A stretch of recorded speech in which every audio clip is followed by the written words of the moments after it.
ప్రియులారా, ప్రభునామమున మీకు శుభములు వందనములు తెలియజేయుచుంటున్నాను.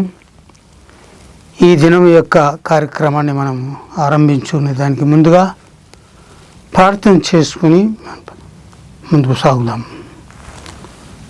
మహాగణుడా, మహోన్నతుడా, మా పరలోకపు తండ్రి, మీకే స్తోత్రములు స్తోత్రములు స్తోత్రములు తండ్రి. గడిచిన వారములలో మేము నీ వాక్కులు మేము ధ్యానించి ఉంటున్నాము. నీ బిడ్డలతో మీరు మాట్లాడి ఉంటున్నారు. మీకు వందనాలు స్తుతులు చెల్లిస్తుంటున్నాం. ఎవరు ధన్యులు అనేటువంటి అంశం మీద మేము ధ్యానిస్తూ ఉంటుండగా ఈ దినమునందు ప్రభువా, మత్తయి సువార్త 5వ అధ్యాయములో 6వ వచనములో ఉన్నటువంటి వాక్యమును ప్రభు గలిలయ సముద్ర తీర ప్రాంతంలో కొండ మీద ఆయన చేసిన ప్రసంగంలో ఈ మాటలు మేము ధ్యానించనే ఉంటున్నాము తండ్రి.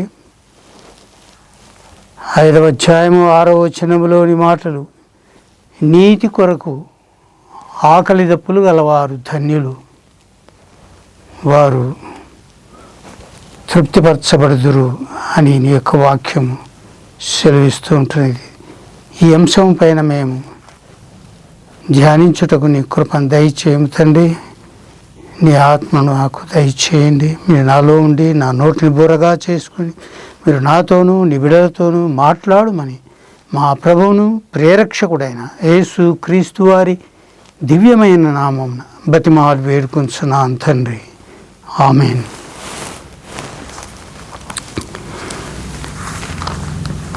ప్రియులారా, మరి ఈ దినము మనము ప్రభువు మాట్లాడినటువంటి ఈ మాటలు మనము ధ్యానిద్దాం. నీతి కొరకు ఆకలి దప్పులు గలవారు ధన్యులు, వారు తృప్తిపరచబడుదురు అని ఆయన బోధిస్తూ ఉన్నారు. కనుక ఈ దినము నీతి కొరకు ఆకలి దప్పులు కొనుట. సాధారణంగా సర్వసాధారణంగా ఎవరైనా ఆకలి దప్పులు అవసరం లేకుండా ఏదో ఇబ్బంది వల్లనో దేని వల్లనో ఆకలి దప్పులు కొనుచు ఆకలి చేత దాహం చేత బాధపడుతూ ఉండవచ్చు. కానీ నిజమైనది ఇక్కడ దేవుని యొక్క ఆత్మీయ లోకములో నీతి కొరకు ఎవరైతే ఆకలి దప్పులు కొని ఆ విధంగా వాళ్ళు తమ సమర్పణ చేసుకున్నట్లయితే వారు ఈ తృప్తిపరచబడతారు అని ఈ వాక్యం సెలవిస్తూ ఉంటుంది. నీతి అనగా ఏమిటి అనే విషయమే మనం ముందు తెలుసుకోవాలి. నీతి అంటే ఏంటి? నీతి అనగా మంచితనము. మంచి అనే దానిని నీతి అని అంటారు. ఈ ఒక కథలో ఒక కథ అంతా రాసిన తర్వాత చివరిలో అక్కడ కథ యొక్క సారాంశాన్నంతా కూడాను ఒక మాటలో రాస్తూ ఉంటారు. నీతి అని దానికి రాస్తుంటారు. చెడపకురా చెడెదవు అని ఉంటుంది అనుకోండి నీతి అని. కాబట్టి ఎవరైనా చెడుపు చేస్తే వారు కూడా చెడిపోతారు అనేటువంటి దాని యొక్క కథలో ఉన్నటువంటి సారాంశాన్ని అక్కడ నీతిగా అక్కడ వర్ణించబడి ఉంటుంది.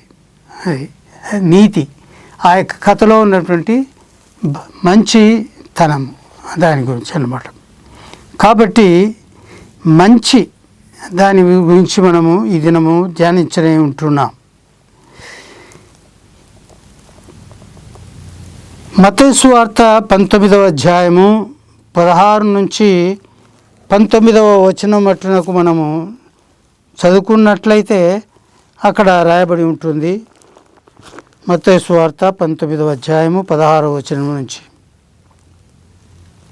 ఇదిగో ఒకడు ఆయన యొద్దకు వచ్చి, బోధకుడా, నిత్య జీవము పొందుటకు నేను ఏ మంచి కార్యము చేయవలనని ఆయనను అడిగెను. అందుకు ఆయన, మంచి కార్యమును గూర్చి నన్నెందుకు అడుగుచున్నావు? మంచివాడు ఒక్కడే.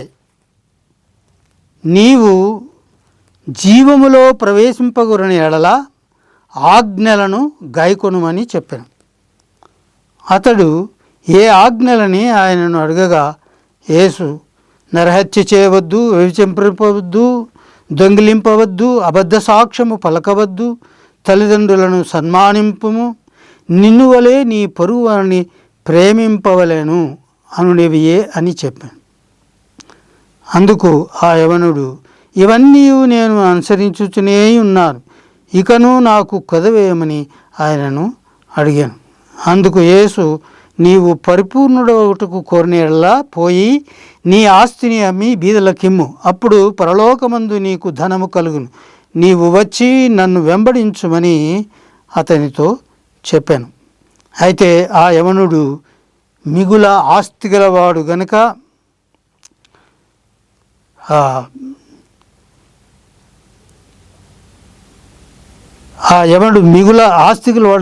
ఆ మాట విని వ్యసనపడుచు వెళ్ళిపోయాను అని రాయబడింది.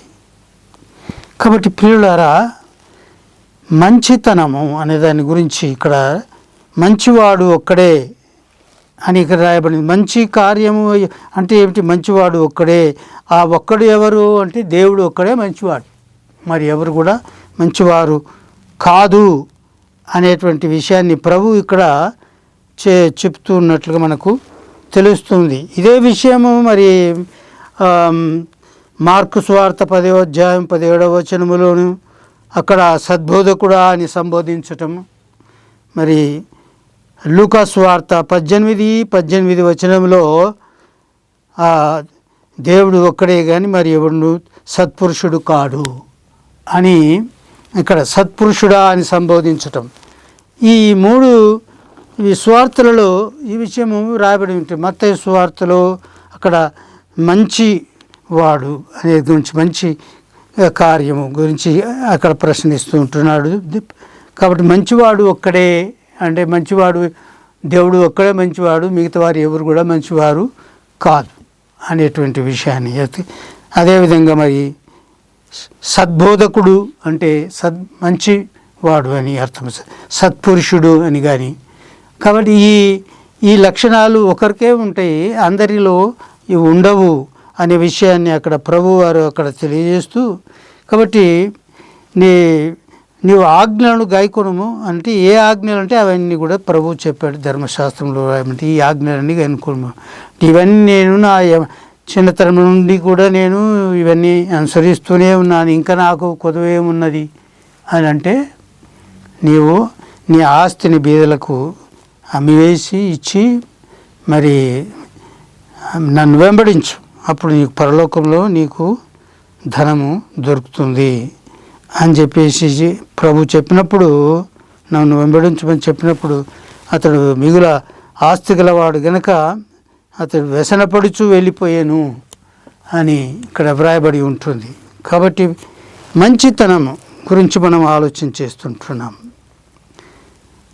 రోమాపత్రికలో 3వ అధ్యాయం మనం చూసినట్లయితే అక్కడ రాయబడి ఉంటుంది. అపోస్తలుడైన పౌలు రోమీయులకు రాసిన పత్రిక 3వ అధ్యాయము 11వ వచనం నుంచి మనం చూస్తే అక్కడ నీతిమంతుడు లేడు, ఒక్కడునూ లేడు, గ్రహించువాడునూ లేడు, దేవుని వెదుకువాడునూ లేడు, అందరూ త్రోవ తప్పి ఏకముగా పలికి మాలిన వారైరి, మేలు చేయువాడు లేడు, ఒక్కడైనను లేడు అని ఇక్కడ రాయబడింది. కాబట్టి నీతిమంతుడు లేడు, ఒక్కడు కూడా లేడు అని దేవుని వాక్యం చేత మనము హెచ్చరించబడుతూ ఉంటున్నాం. దేవుడు ఒక్కడే నీతిమంతుడై ఉన్నాడు, ఆయన ఒక్కడే మంచివాడు లోకములో. మిగతా వాళ్ళు ప్రతి ఒక్కరిలో ఏ మంచి కార్యము చేయటానికి చేసినప్పటికీ కూడా వాళ్ళలో అనేకమైనటువంటి చెడు లోపాలు ఎన్నో ఉంటాయి. దేవుడు ఒక్కడే పరిపూర్ణుడైనటువంటి వాడు, ఆయన ఒక్కడే నీతిమంతుడు, ఆయన ఒక్కడే మంచివాడు. కాబట్టి నీతి కొరకు ఆకలి దప్పులు గలవారు ధన్యులు. అంటే మంచి కొరకు, ఒక మంచి కార్యము చేయుట కొరకు ఆకలి దప్పులు కొంటే వారు తృప్తిపరచబడతారు. వారు అటువంటి బాధలు కష్టాలు అనుభవించి ఒక మంచి కార్యం చేసినట్లయితే అటువంటి వారికి ఆకలి తీరుతుంది, దాహము తీర్చబడుతుంది, వారు ఆదరించబడతారు అని చెప్పేసి ప్రభువు వారికి తెలియజేస్తూ ఉంటున్నాడు. వారు తృప్తిపరచబడతారని చెప్తూ ఉంటున్నాడు. కాబట్టి పిల్లలారా, ఇక్కడ కీర్తన గ్రంథంలో 51వ కీర్తన 5వ వచనంలో మనం చూసినట్లయితే అక్కడ కూడా ఒక మాట వ్రాయబడి ఉంటున్నది. కీర్తన గ్రంథము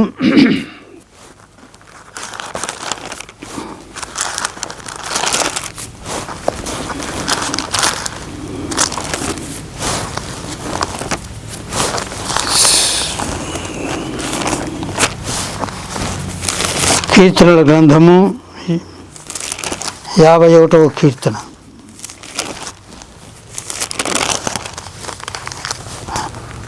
5వ వచనం.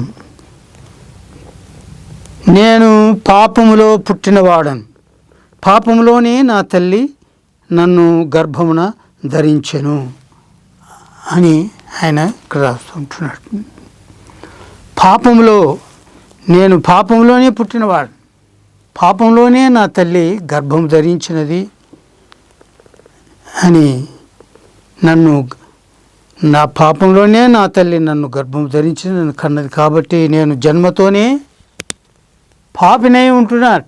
కనుకనే నేను తప్పితములు నాలో ఆ లక్షణాలు, పాపం యొక్క లక్షణాలు నాలో ఉండటం చేత మంచి పనులు నేను చేయలేకపోతే, నీతి కార్యములు నేను చేయలేకపోతుంటున్నాను. కాబట్టి దానికి కారణము నాలో ఉన్నటువంటి పాపమే అని చెప్పేసి ఆయన దావీదు భక్తుడు ఆయన తలస్తూ ఉన్నట్లుగా మనకు తెలుస్తూ ఉంది. కాబట్టి ఇప్పుడు మంచి వాడు ఒక్కడును లేడు, నీతిమంతుడు లేడు, ఒక్కడును లేడు అని దేవుని యొక్క వాక్యము సెలవిస్తూ ఉంటున్నది.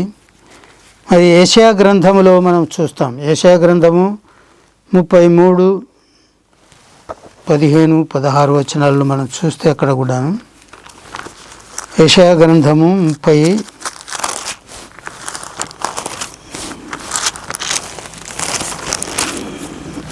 33వ అధ్యాయము 15, 16 వచనాలు.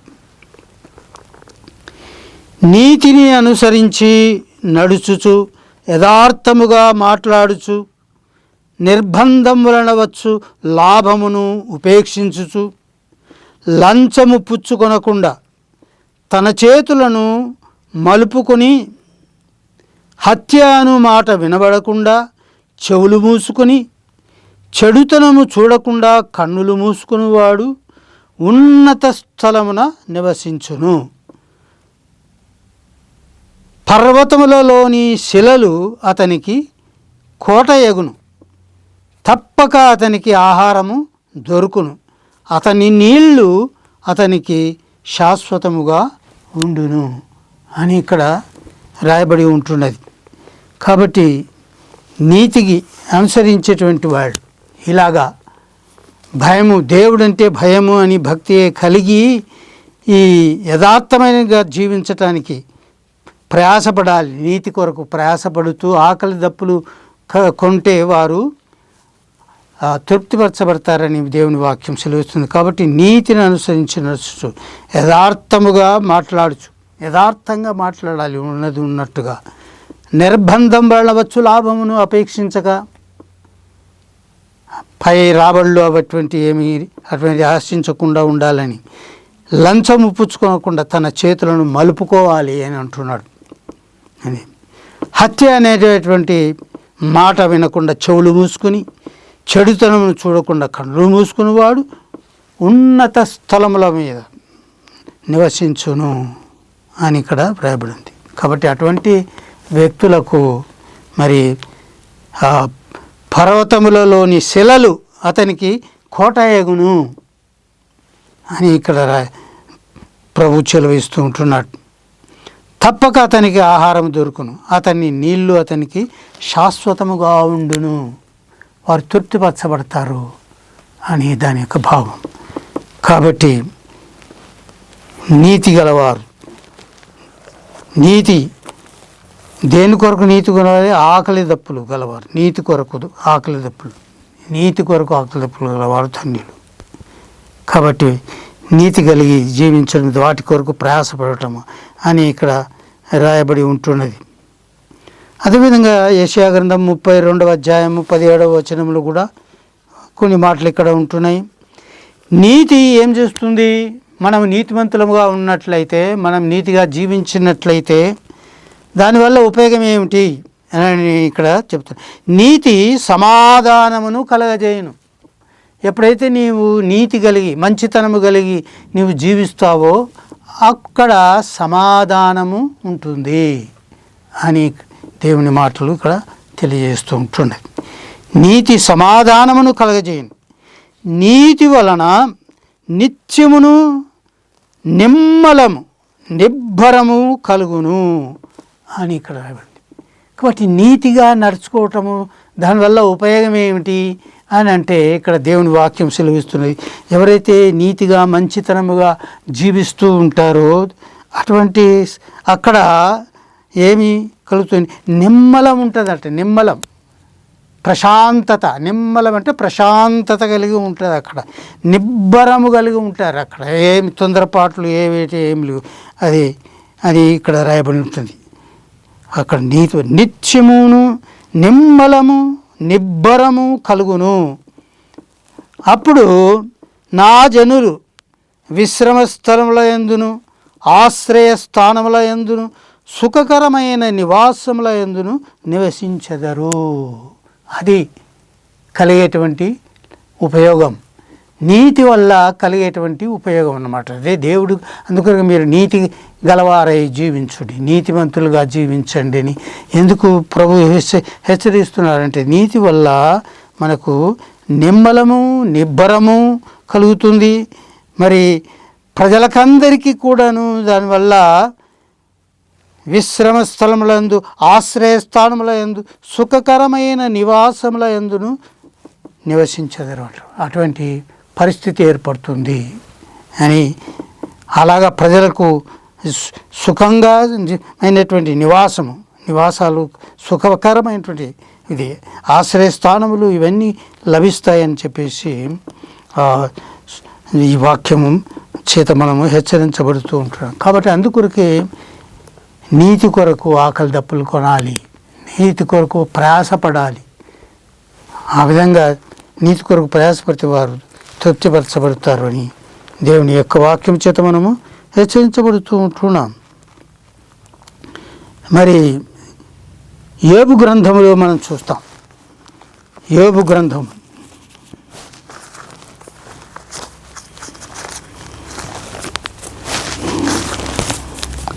యోబు గ్రంథము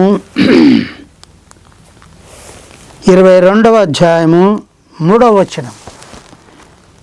యోబు గ్రంథము 22వ అధ్యాయము 3వ వచనం.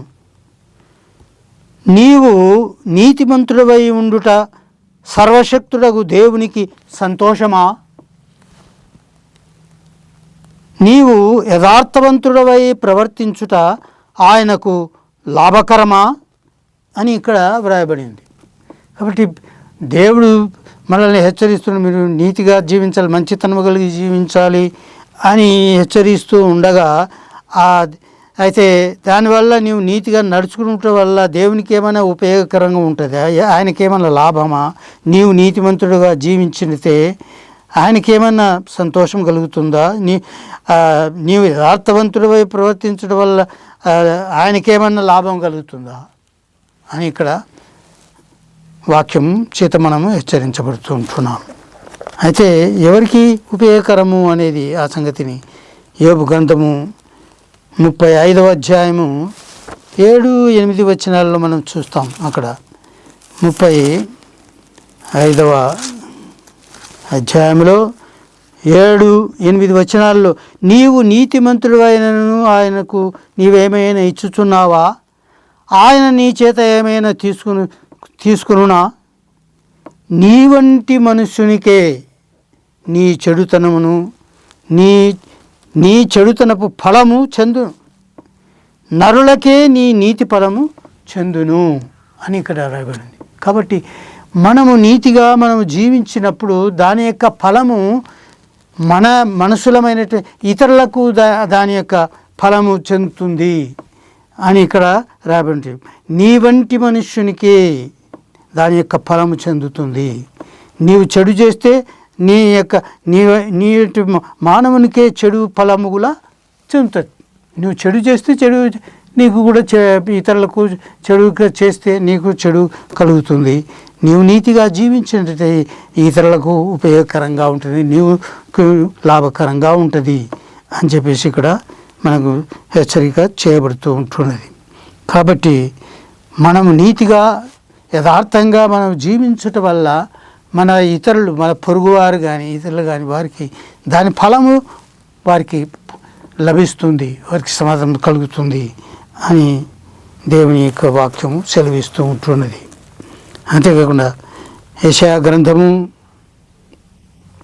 64:6 వచనంలో మనం చూస్తే, మా నీతి క్రియలన్నీ మురికి గుడల వలె ఆయను.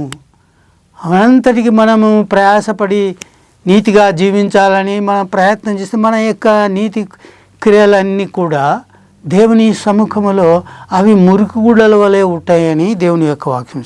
కాబట్టి మన ప్రయత్నము మనం చేయాలి దేవుని యొక్క ప్రేరేపణ చేత, దేవుని ఆత్మ మనము కలిగి ఉన్నట్లయితే ఆత్మ ఫలం చేత మనము నీతిగా జీవించటానికి, యథార్థంగా జీవించటానికి ఆయననే మనల్ని నడిపిస్తాడనమాట. ఆ విధంగా మనము నీతిగా యథార్థంగా మనం జీవించగలుగుతాము. కానీ మనంతటికి మనము ప్రయాసపడటం వల్ల అది కాని పని అని చెప్పేసి దేవుని వాక్యం సెలవిస్తుంది. సామెతల గ్రంథము 24:16 వచనం, నీతిమంతుడు 7 మార్లు పడినను తిరిగి లేచును. నీతిమంతులైనా కూడా తప్పిదములు చేస్తూ ఉంటారు. అయినా కూడా తన తప్పును తాను తెలుసుకుని మళ్ళీ పశ్చాత్తాపపడి దేవుని దగ్గర మొరపెట్టుకుని మళ్ళీ తిరిగి తన యొక్క నీతి జీవితంలో జీవించడానికి ప్రయాసపడుతూ ఉండాలి అని. అందుకొరకే దేవుని యొక్క వాక్యం, నీతిమంతుడు 7 సార్లు పడినప్పటికీ కూడా తిరిగి అతడు లేచి దేవుని వైపు తిరిగి దేవునితో సత్సంబంధము కలిగి జీవిస్తాడు అని ఇక్కడ మనకు తెలుస్తూ ఉంటుంది. కాబట్టి మనము నీతి కొరకు ప్రయాసపడాలి. ఆకలి దప్పులు కొనున్నట్లుగా మనం ప్రయాసం పడకుండా మనం నీతిని మనం సంపాదించుకోలేము అని విషయాన్ని ఇక్కడ మనకు తెలియజేస్తూ ఉంటుంది. కాబట్టి ఇక్కడ అందుకొరకే మొదటి కీర్తనలో అక్కడ రాయబడి ఉంటుంది ఏమంటే, ఈ దుష్టుల ఆలోచన చొప్పున నడవక, పాపల మార్గమున నిలవక, అపహాసకులు కూర్చుండు చోట కూర్చుండక, యెహోవా ధర్మశాస్త్రమునందు ఆనందించుచు దివారాత్రము దాన్ని ధ్యానించువాడు ధన్యుడు అని ఇక్కడ మొదటి కీర్తనలో దావీదు మహారాజు రాస్తూ ఉంటున్నాడు. కాబట్టి మనము దుష్టుల ఆలోచన చొప్పున మనము నడవకూడదు, పాపల మార్గంలో మనం నిలవకూడదు అని చెప్పేసి. అపహాసకులు కూర్చుండు చోట మనం కూర్చుండకుండా వారితో సాంగత్యం దుష్టులతో మనకు మంచి వారికి ఏమి సహవాసం. కాబట్టి అదైతే విశ్వాసులకు ఏమి పొందిక అని కూడా దేవుని వాక్యం సెలవిస్తుంది. కాబట్టి యెహోవా ధర్మశాస్త్రమునందు ఆనందించుచు దివారాత్రము దాన్ని ధ్యానించువాడు ధన్యుడు. అతడు నీటి కాలువల ఎవరన నాటబడినదై ఆకువాడక తన కాలమందు ఫలమిచ్చు చెట్టు వలె ఉండును.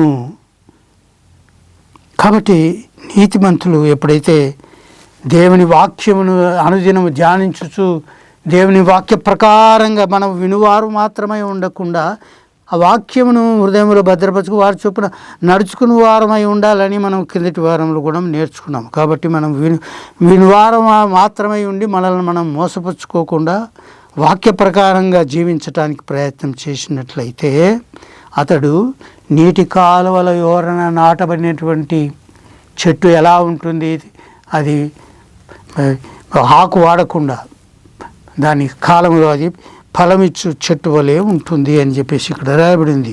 కాబట్టి అలాగా మనము ఫలం ఇచ్చేటువంటి వారంగా ఉంటామని చెప్పేసి దేవుని వాక్యం చేత మనం హెచ్చరించబడుతుంది. అంతేకాకుండా అతడు చేయనిదంతయు సఫలమగును.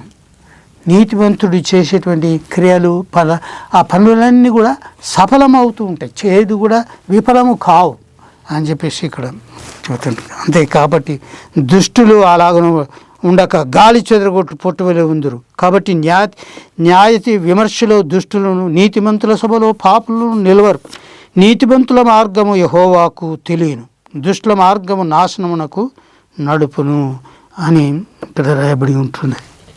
కాబట్టి నీతి కొరకు ఆకలి దప్పులు కనుక వారు ఎంతో ధన్యులు అనే సంగతి మనం జ్ఞాపకం చేసుకుంటూ ఉండాలి.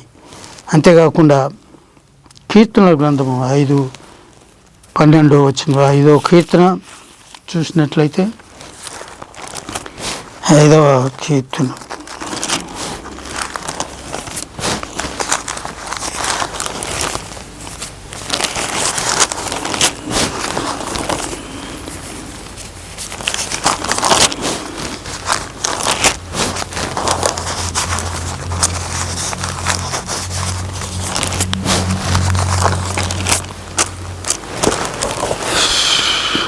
ఐదవ కీర్తన 12వ వచనము.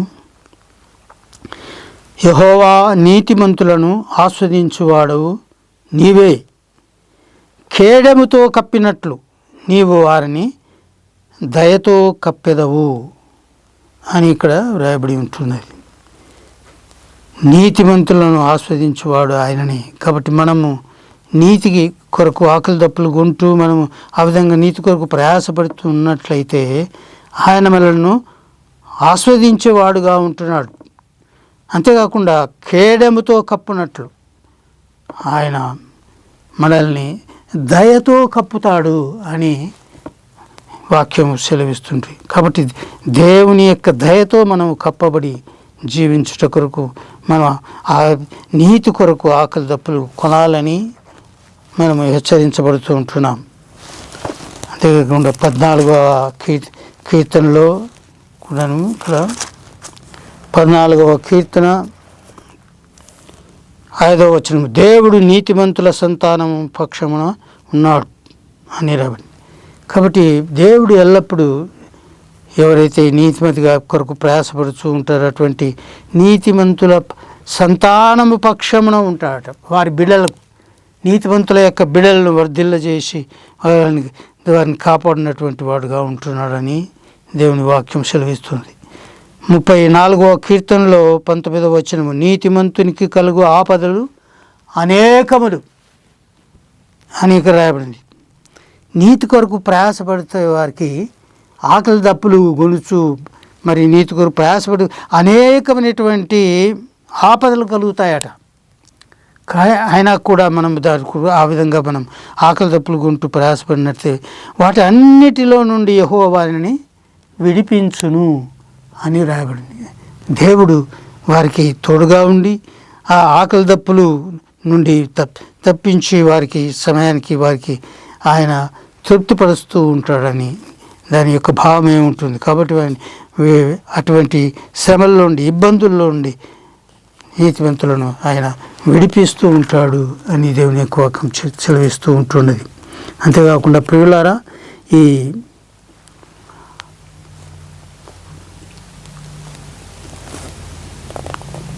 అపోస్తలుల కార్యములు 5వ అధ్యాయము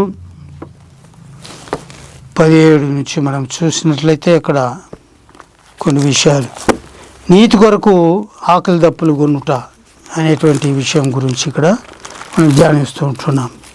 అపోస్తలుల కార్యములు 5వ అధ్యాయము 17వ వచనము నుంచి, ప్రధాన యాజకులను అతనితో కూడా ఉన్న వారందరూ అనగా సద్దూకయ్యులో తెగవారు లేచి మత్సరముతో నిండుకొని అపోస్తులను బలాత్కారముగా పట్టుకొని పట్టణపు చెరసాలలో ఉంచిరి.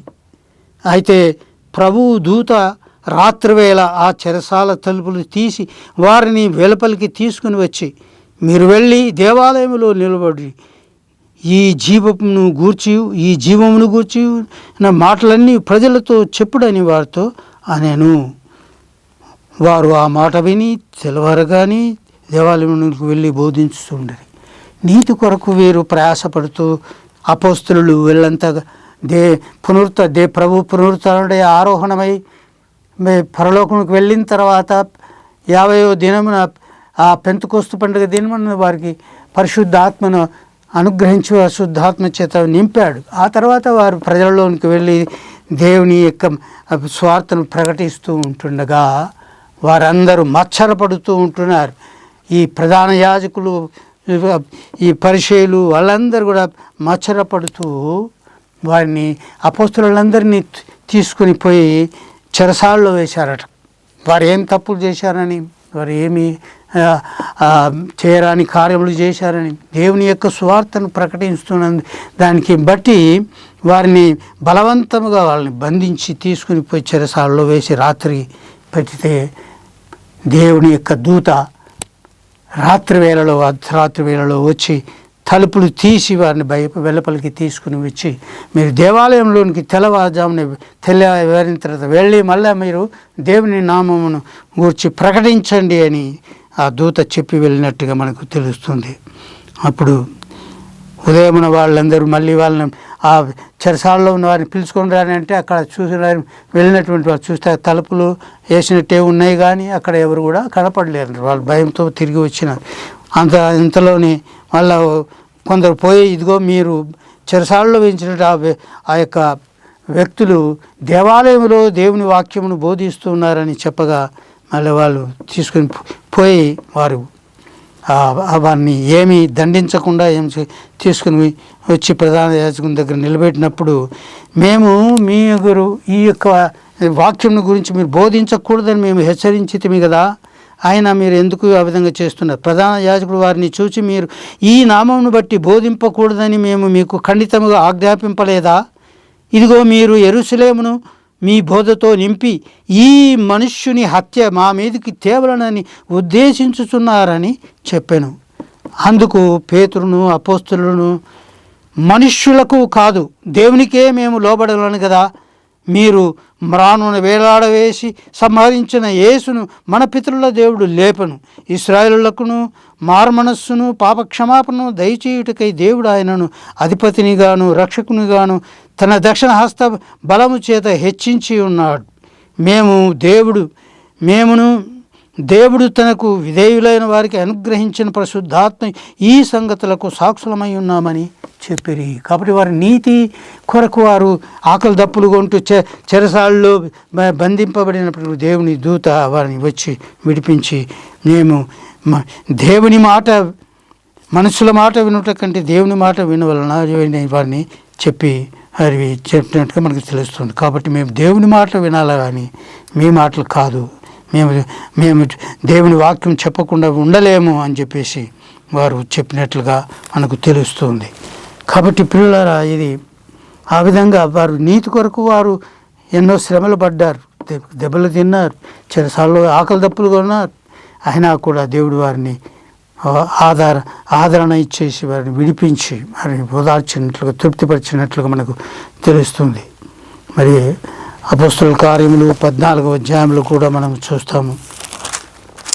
ఇక్కడ లుస్త్రలో బలహీనుడైనటువంటి పాదములు కలిగినటువంటి వాడిని పేతురు ముట్టి స్వస్థపరిచిన, అది పౌలుగా ముట్టి స్వస్థపరిచినందుకు అక్కడ ఉన్న వాళ్ళంతా మచ్చరపడి అతను బంధించి అక్కడి రాళ్లతో కొట్టినట్టుగా మనకు. అంత్యోకయ నుండి ఈ కొనికు యూదులు వచ్చి జనసమూహంను తమ పక్షమున చేసుకుని పౌలు మీద రాళ్ళు రువ్వి అతడు చనిపోయినని అనుకొని పట్టణం వెలుపలికి అతని ఈడ్చిరి.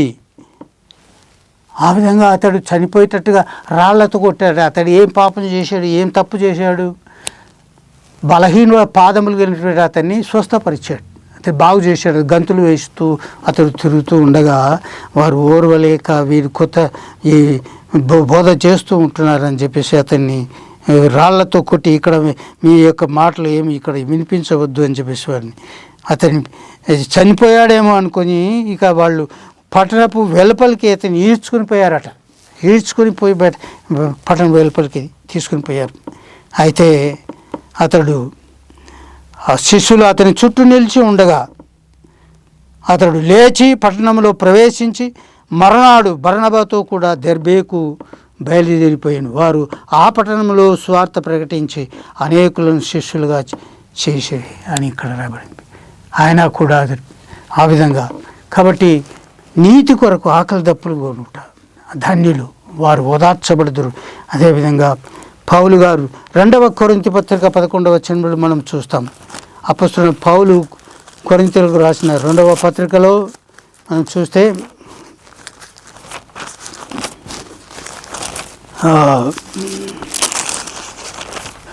అపొస్తలుడైన పౌలు కొరింథీయులకు రాసిన పత్రిక 2వ పత్రిక 11వ అధ్యాయము 23వ వచనం నుంచి, క్రీస్తు పరిచారకులారా, వెర్రివాని వలె మాట్లాడుచున్నాను. నేనును మరి ఎక్కువగా క్రీస్తు పరిచారకుడను, మరి విశేషముగా ప్రయాసపడితిని, మరి అనేక పర్యాయములు చెరసాలలో ఉంటిని, అపరిమితమైన దెబ్బలు తింటిని,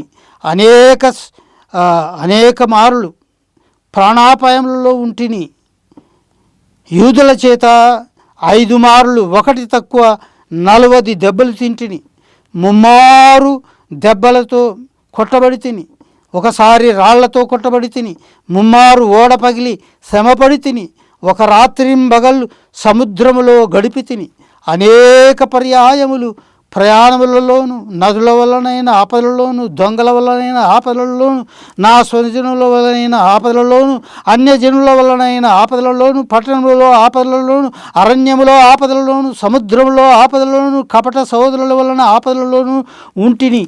ప్రయాసములతోనూ కష్టములతోనూ, తరచుగా జాగరణములతోనూ, ఆకలి దప్పులతోనూ, తరచుగా ఉపవాసములతోనూ, చలితోనూ, దిగంబరత్వముతోనూ ఉంటిని. ఇంకను నేను చెప్పవలసినవి అనేకములు ఉన్నవి అని పౌలు గారు తన యొక్క ప్రయాణాలలో స్వార్థ ప్రకటన చేస్తున్నప్పుడు పడినటువంటి ఈ శ్రమలు ఇవన్నీ కూడా ఆయన వివరించి చెప్తూ ఉంటున్నాడు. కాబట్టి నీతివంతుడుగా ఉండి ఆయన ఏ తప్పితం చేయకుండా, క్రీస్తు పునరుత్థానం, ఆయన తిరిగి లేచి ఉంటున్నాడు, ఆయన సజీవుడై ఉంటున్నాడు. కాబట్టి మనకందరికీ కూడా పునరుత్థానం అనేది ఉన్నది. మనమందరం ఒకానొక దినమున తిరిగి లేచి ఆయనను ఎదుర్కొంటాము అనేటువంటి విషయాన్ని ఆయన బోధిస్తూ చేస్తూ ఈ స్వార్థ ప్రకటిస్తూ ఆయన దాని కొరకు ఆయన ఆకలి దప్పులు కొంటూ, మరి అనేక దెబ్బలు తిని చెరసాలలో ఉంటూ, ప్రయాణాల్లో ఎంతో ఇబ్బందులు, కష్టాలలో, మరి జాగరణలతో, ఆకలి దప్పులతో, తరచుగా ఉపవాసములతో ఉంటేనేని ఆయన తన యొక్క విషయాలన్నీ వివరిస్తూ ఉంటాడు. ఈ విధంగా ఇన్ని విషయాలు అతడు దేని కొరకు పడ్డాడు? నీతి కొరకు, దేవుని యొక్క నీతి కొరకు ఆయన ప్రయాసపడ్డాడు. కాబట్టి నీతి కొరకు ఆకలి దప్పులు గల వారు ధన్యులు, వారు తృప్తిపరచబడుదురు అని దేవుని వాక్యం చేత మనం హెచ్చరించబడుతున్నాం. కాబట్టి పిల్లలారా, మనం ఈ లోకములో ఉన్నంత వరకు మంచి కొరకు, నీతి కొరకు మనం ప్రయాసపడి దేవుని నామం కొరకు మనము ఆకలి దప్పులు ఉన్నట్లయితే మనం ఇది దేవుని యొక్క చేత మనం తృప్తిపరచబడి దేవుని రాజ్యమునకు మనం వారసులమవుతామని దేవుని మాటల చేత మనం హెచ్చరించబడుతూ ఉంటాం. దేవుడి మాటలు ఆశ్రయించునుగాక. ఆమెన్. ప్రార్థన చేసుకున్నాం. కృపగల దేవా, నీకే స్తోత్రం. ఇంతవరకు నాలో ఉండి నా నోటి ద్వారా మీరు మాట్లాడే వాక్కుల కొరకు మీకు వందనాలు తండ్రి. నీతి అంటే ఏమిటి? నీతి కొరకు ఎందుకు ఆకలి దప్పులు గలవాలి? ఈ నీతి వల్ల, జీవించడం వల్ల మాతో సాటి మానవులకే అది ఉపయోగకరంగా ఉంటుందని, దానివల్ల శాంతి, సమాధానం, నెమ్మది నెలకొల్పుతుందని నీ యొక్క వాక్యం చేత మమ్మల్ని హెచ్చరించాలి. అందుకొరకే ప్రతి ఒక్క మానవుడు నీతితో జీవించాలని మీరు హెచ్చరించిన విధానంలో మీకు వందనాలు. ఆ విధంగా ప్రతి ఒక్కరు కూడా విన్నటువంటి విశ్వాసులందరూ కూడా నీతి కొరకు ఆకలి దప్పులు కొనుచు ప్రయాసపడి ఆయన చేత తృప్తిపరచబడాలని ప్రేమతో యేసుక్రీస్తు నామమున మేము బ్రతిమాలు వేడుకొంచున్నాం తండ్రి. ఆమేన్. God bless you. ఆమేన్.